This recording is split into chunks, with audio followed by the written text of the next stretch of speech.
আল্লাহ রাব্বুল আলামিন বোঝাতে চাইলেন, বান্দারা একটু পরে সূর্য উদিত হবে।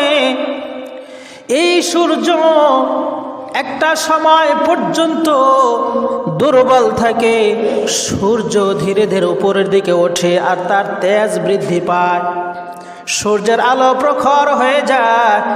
একটা সময় গিয়ে আবার সেই সূর্যের প্রখরতা আস্তে আস্তে কমতে থাকে। কমতে কমতে একটা সময় গিয়ে সেই সূর্যের প্রখরতা একদম নিস্তব্ধ হয়ে যায়, নিস্তেজ হয়ে যায়।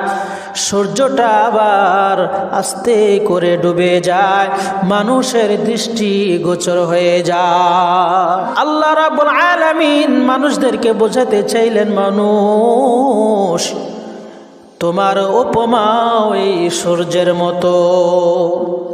তুমি একটা সময় এত দুর্বল ছিলে, একটা সময় তুমিও যখন ভূমিষ্ঠ হও তখন তুমিও ছিলে এত দুর্বল, তোমার কোনো শক্তি ছিল না।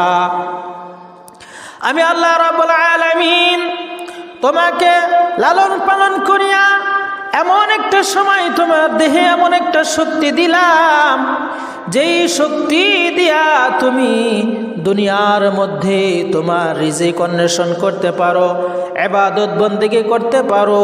তোমার সেই শক্তি আমি দিয়েছি। আবার এই শক্তি যখন তুমি বৃদ্ধ হয়ে যাবে, ওই যৌবনের শক্তি তখন আর তোমার থাকে না। এই যৌবন শেষ হয়ে গিয়ে বৃদ্ধে উপনীত হয়ে যাও। যখন তুমি বৃদ্ধ হয়ে যাও, সেই আগের শক্তি তোমার ফিরে আসে। মায়ের কোল থেকে যেভাবে তোমার শক্তি সমর্থন ছিল না, তোমাকে ধরে উঠাইতে হইতো, তোমার মুখে খাবার দেওয়া হইতো, নিজের হাতে খাবার খেতে পারতে না। আমি যখন তোমাকে বয়স বৃদ্ধি করে দিলাম, বয়স বৃদ্ধি করে দিতে দিতে দিতে দিতে যখন তুমি আবার শেষ বয়স উপনীত হও, তখন তুমি নিজের পায়ে চলতে পারো না।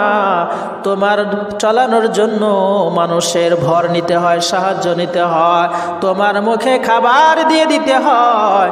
এইরকম ভাবে একটা সময় তুমিও মানুষের আড়াল থেকে চলে যাবে।